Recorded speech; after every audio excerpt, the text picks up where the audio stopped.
Hello दोस्तों, आज एक नई वीडियो के साथ मैं आपकी खिदमत में हाज़िर इंजीनियर ज़ैनुल आबिदीन। आज हम बात करेंगे कि क्या आपने कभी देखा है कि नई नई छत में स्लैब में क्रैक्स भी आ जाते हैं और ऐसा क्यों होता है, क्या वजूहात है। आज की वीडियो में हम जानेंगे स्लैब में क्रैक्स क्यों आते हैं और उनसे कैसे बचा जाए। सबसे पहले स्लैब में क्रैक क्या होता है। स्लैब क्रैक का मतलब होता है कि कंक्रीट की सतह पर दरारें पड़ जाना। ये छोटे भी हो सकते हैं क्रैक्स और बड़े भी हो सकते हैं, लेकिन अगर इसे नज़रअंदाज किया जाए तो ये फ्यूचर में बड़े ख़तरनाक क्रैक्स बन सकते हैं। क्रैक्स आने की वजूहात, अब बात करते हैं कि क्रैक्स आने की क्या असबाब होते हैं, क्या वजूहात होती हैं जिनकी वजह से स्लैब में क्रैक्स आ जाते हैं। सबसे पहले प्रॉपर क्योरिंग ना करना। जी हाँ दोस्तों, क्योरिंग जब सही ना हो तो कंक्रीट जल्द खुश हो जाती है। कंक्रीट जल्द खुश होने की वजह से उसमें स्ट्रेंथ कम हो जाती है, जिसकी वजह से क्रैक्स डेवलप होते हैं। इसके अलावा वाटर सीमेंट रेशो का ज़्यादा होना। अगर कंक्रीट में पानी ज़्यादा डाल दिया जाए तो स्ट्रेंथ कंक्रीट की कम हो जाती है, श्रिंकेज बढ़ जाते हैं। इसकी वजह से भी स्लैब में क्रैक्स आ जाते हैं।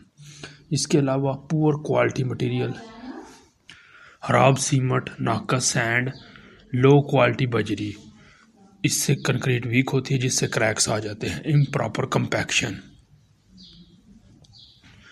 अगर कंक्रीट को अच्छी तरह कंपैक्ट ना किया जाए तो एयर वाइड्स रह जाते हैं कंक्रीट के अंदर, जिसकी वजह से स्ट्रक्चर कमज़ोर पड़ जाता है। इसके अलावा स्टील की रिइंफोर्समेंट की गलत प्लेसमेंट होना। जी हाँ दोस्तों, अगर स्टील कम डाला जाए या सही जगह पर प्रॉपर ना डाला जाए, जिसकी वजह से लोड डिस्ट्रीब्यूशन में मसला होता है। लोड डिस्ट्रीब्यूशन में मसले की वजह से भी स्लैब में क्रैक्स आ जाते हैं।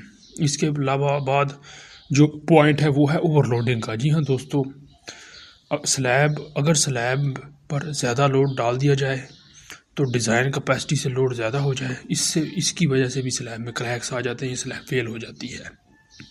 इसके बाद मौसम का असर, टेम्परेचर चेंजेस। जी हाँ दोस्तों, ज़्यादा गर्मी या सर्दी में जब कंक्रीट एक्सपैंड या कॉन्ट्रैक्ट होती है तो इसकी वजह से भी अक्सर क्रैक्स डेवलप हो जाते हैं।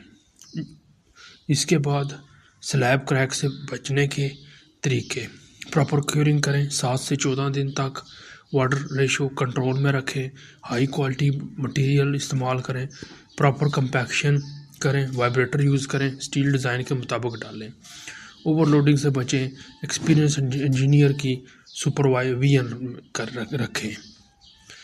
इसके बाद इंपॉर्टेंट टिप क्या है, याद रखें, strong concrete is equal to proper mix plus proper curing. तो दोस्तों, आज आपने सीखा कि स्लैब में क्रैक्स क्यों आते हैं और इनसे कैसे बचा जाए।